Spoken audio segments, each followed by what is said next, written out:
Welcome to Ultimate Nerdy, where the stories you know take a twist you never saw coming.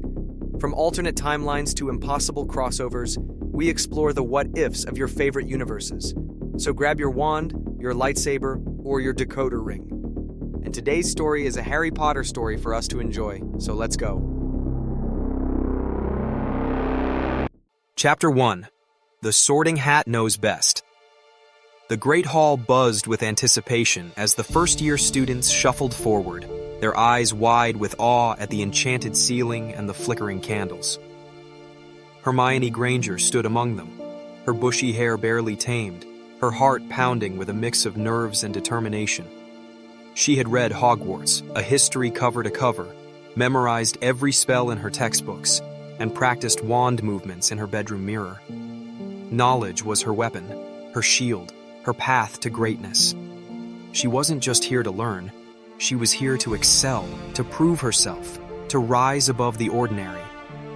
The Sorting Hat sat on its stool, its tattered brim twitching as Professor McGonagall called names. Hermione's mind raced. Gryffindor seemed likely, her courage in standing up to bullies back home and her fierce loyalty to her ideals pointed that way. But there was something else, a whisper in her heart she couldn't ignore. Ambition.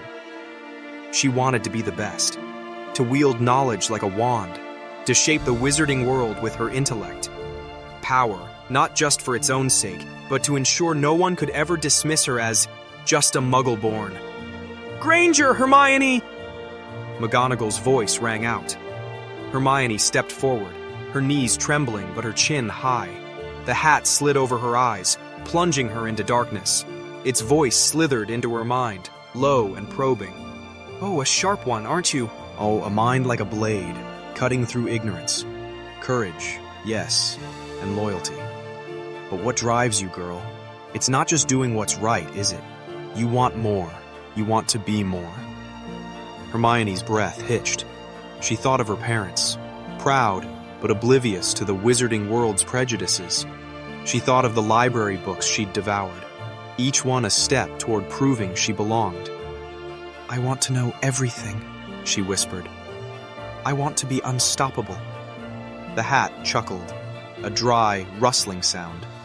"Gryffindor could temper your fire, but it's not where you'll shine brightest. Your ambition, your hunger for knowledge and influence. Oh yes, you'll do great things in Slytherin." The last word echoed through the Great Hall. Gasps rippled across the tables. Hermione froze, the hat still covering her face. Slytherin? The house of cunning, of pure-blood pride, of, well, Voldemort? But the hat's words lingered. Her ambition, her drive. Wasn't that what she'd always felt, pushing her to outwork everyone else? She pulled off the hat, her face pale but resolute, and walked to the Slytherin table. Whispers followed her, some curious, others hostile. A blonde boy with sharp features, Draco Malfoy, she'd overheard his name on the train, watched her with a raised eyebrow, his lips curling into a smirk.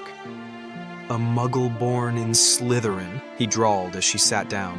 "This'll be interesting." Hermione met his gaze, unflinching. "I'm here because I belong here," she said coolly. "Get used to it." The feast began, but Hermione barely tasted the food. Her mind churned. Slytherin wasn't what she'd expected, but she'd make it her own. She'd study harder, learn faster, and show them all, muggle-born or not, that she was a force to be reckoned with. Across the table, Draco's eyes kept flicking toward her, his smirk fading into something like curiosity. She ignored him, focusing on the path ahead. Knowledge was power, and she'd claim it all. Chapter 2. Power and Prejudice. Weeks passed, and Hogwarts became a battleground of wills for Hermione. Slytherin's common room, hidden beneath the lake, was a maze of green velvet and silver lanterns, but its elegance hit a cold edge. Her housemates whispered about her blood status, their sneers barely veiled. Pansy Parkinson called her mudblood in a stage whisper during potions, and Hermione's retort, a perfectly executed aguamenti that soaked Pansy's robes, earned her a week's detention, but also a grudging nod from Professor Snape. Hermione threw herself into her studies, determined to prove her worth. She aced every spell, memorized every potion ingredient, and stayed late in the library, her quill scratching furiously. Her ambition burned brighter with every snide comment, every doubting glance. She wasn't just competing with her peers, she was competing with history, with the weight of being a muggle born in a house that revered purity. Draco Malfoy, to her surprise, didn't join the chorus of insults. He watched her, his gray eyes sharp and calculating, as if she were a puzzle he couldn't solve.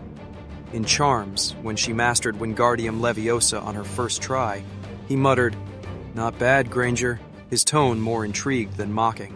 She ignored him, but his presence lingered, like a shadow she couldn't shake. One evening, in the Slytherin common room, Hermione sat alone, poring over advanced rune translation. The fire crackled, casting flickering light on the pages. Draco dropped into the chair across from her, his usual swagger subdued. "You never stop, do you?" he said, nodding at her book. "What's the point? We're already top of the class." Hermione didn't look up. "Knowledge isn't just for marks, Malfoy. It's for power. The kind you can't inherit." He leaned back, his smirk returning but softer. "Most people here think power comes from blood. You're different." She met his gaze, her heart pounding. "I'm better," she said flatly, "and I'll prove it." Draco's smirk faltered, replaced by something unreadable. "Careful, Granger. Ambition like that makes enemies."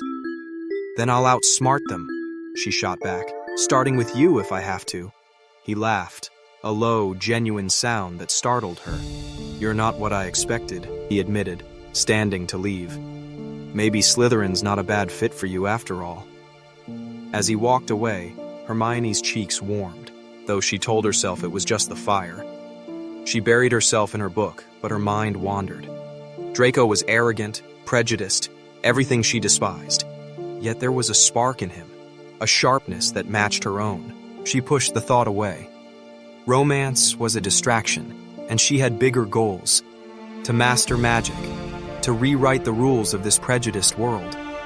But late at night, as the lake's ripples danced on the common room ceiling, she couldn't help wondering what Draco saw when he looked at her, and why, despite everything, she cared. Thanks for joining us on this journey through the unknown. What if the next twist is even darker? Hit follow and let's find out.